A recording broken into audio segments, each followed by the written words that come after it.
तो बच्चों अगर आपने हमारे इस वीडियो पे क्लिक कर दिया तो बच्चों मैं आपको ये कहना चाहता हूं कि बच्चों आप इस वीडियो के स्किप मत करना।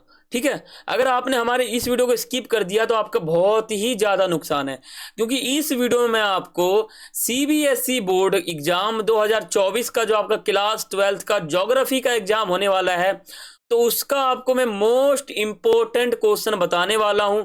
अगर आपने हमारे इस मोस्ट इंपॉर्टेंट क्वेश्चन को देख लिया, ज्योग्राफी विषय का, भूगोल हम इसको कहते हैं, तो आपका 29 फरवरी 2024 को जो आपका ज्योग्राफी क्लास 12th का एग्जाम होने वाला है, पेपर होने वाला है सीबीएसई बोर्ड का, तो उसमें आपको बहुत ही ज्यादा फायदा मिलेगा बच्चों। मैं आपको यहाँ मोस्ट इंपॉर्टेंट क्वेश्चन बताऊंगा, ऐसे क्वेश्चन बताऊंगा जो इतने इंपॉर्टेंट है कि आपके पेपर में चांस इतना ज्यादा है आने का कि आप सोच भी नहीं सकते। 95% से भी ज्यादा चांस है। ठीक है, 95% से भी ज्यादा चांस है कि ये क्वेश्चन यानी यही सवाल आपके पेपर में आ जाए। ठीक है, तो बच्चों मैं आपको यही कहना चाहता हूं कि वीडियो स्किप मत करना, वीडियो को पूरा देखना, एंड तक देखना। अच्छा लगे वीडियो तो एक लाइक कर देना, और हमारे यूट्यूब चैनल पर अगर आप नए हो तो हमारे यूट्यूब चैनल को आप सब्सक्राइब कर लेना और बेल आइकन पे खास करके क्लिक कर लेना, क्योंकि ये जो समय है हमारा पेपर का ही चल रहा है, तो ये जो हमारा समय है बहुत ही इंपॉर्टेंट है। तो मैं आपको ये कहना चाहता हूं कि हमारे यूट्यूब चैनल को आप सब्सक्राइब कर लो और बेल आइकन पे क्लिक कर लो, क्योंकि बच्चों मैं आपको आपके लिए वीडियो बनाता हूं, अगर आपने हमारे यूट्यूब चैनल को सब्सक्राइब नहीं किया तो आपका नुकसान है।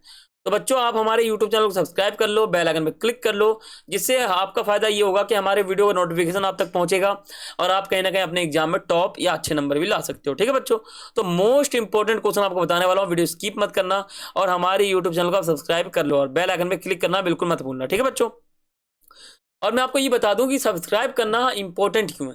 तो बच्चों यहां पढ़ सकते हो, मैंने लिखा है एग्जाम में अच्छे मार्क्स प्राप्त करने के लिए हमारे यूट्यूब चैनल को सब्सक्राइब जरूर करें।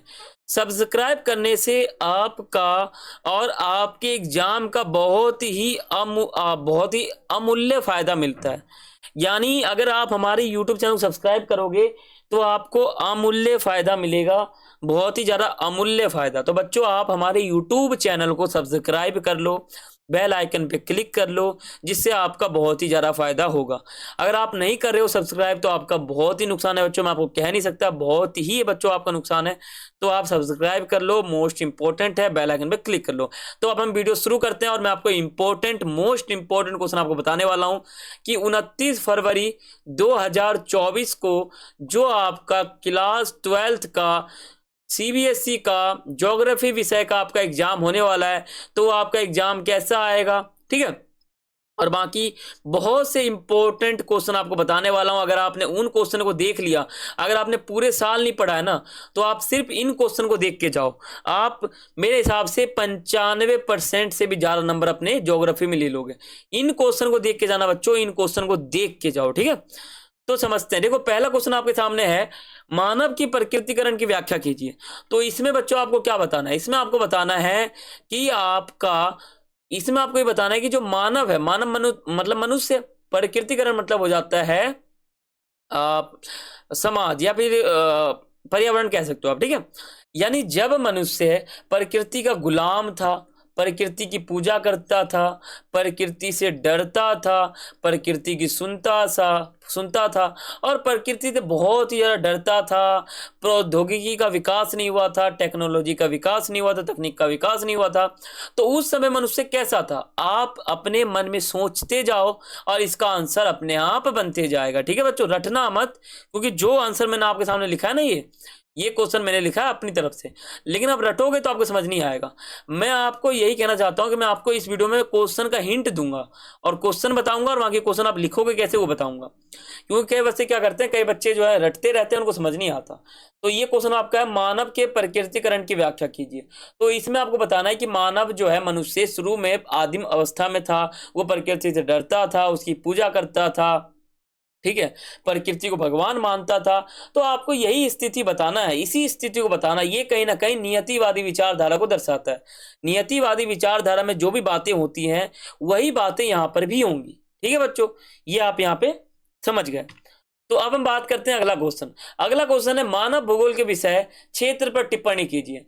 यानी आपको पता होगा भूगोल, देखो यहां देखो, भूगोल जो है वो दो प्रकार से है। यानी भूगोल मतलब हो जाता है पृथ्वी। जब भी हम पृथ्वी का अध्ययन करते हैं तो उसको हम दो भागों में बांट कर करते हैं।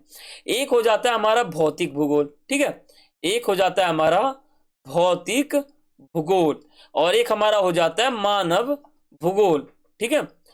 तो जो मानव भूगोल है ना, वो भूगोल की शाखा है।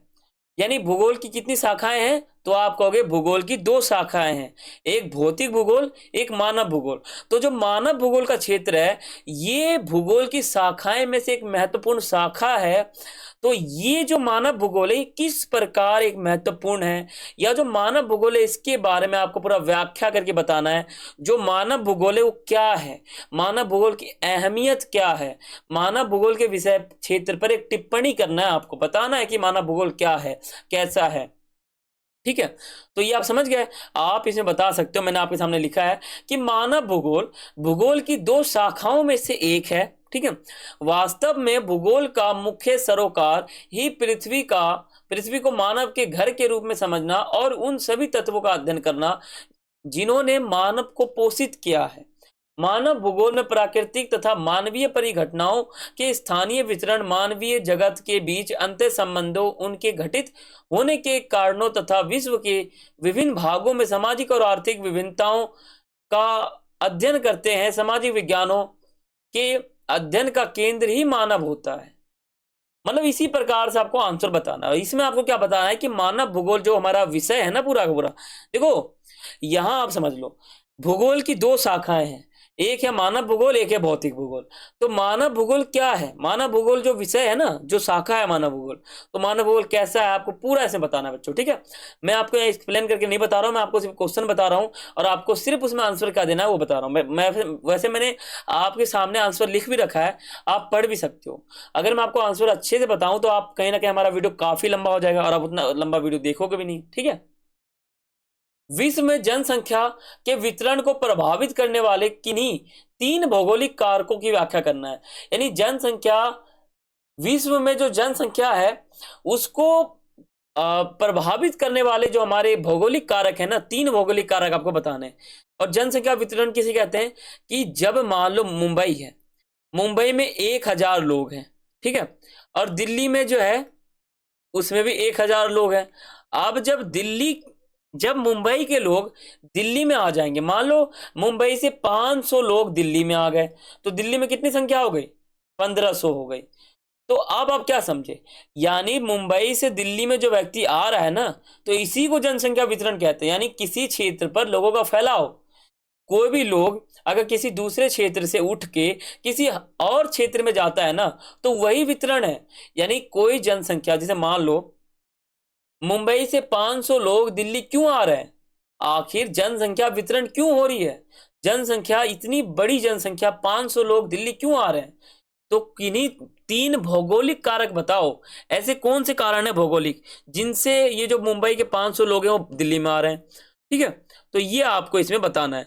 और मैं आपको इसमें ये बता दी, मैंने ये आपको ये बताया है कि आप क्वेश्चन का आंसर कैसे दोगे, हिंट दिया है मैंने, बहुत हिंट आपको दिया है, ठीक है। बाकी मैंने आपके सामने आंसर लिख रखा है। एक हमारा हो जाएगा जल की उपलब्धता, यानी जल जहां उपलब्ध होगा वहां पे लोग आकर्षित होंगे, ठीक है, आप बता सकते हो, एक्सप्लेन कर सकते हो। भू आकृति, जिस क्षेत्र की भूमि की बनावट अच्छी है तो लोग वहां पे ज्यादा आकर्षित होंगे, ठीक है। जलवायु, अब जिस जगह पर जलवायु अच्छी है तो वहां पे लोग ज्यादा आकर्षित होंगे, ठीक है। तो आप यहाँ पे ये समझ गए।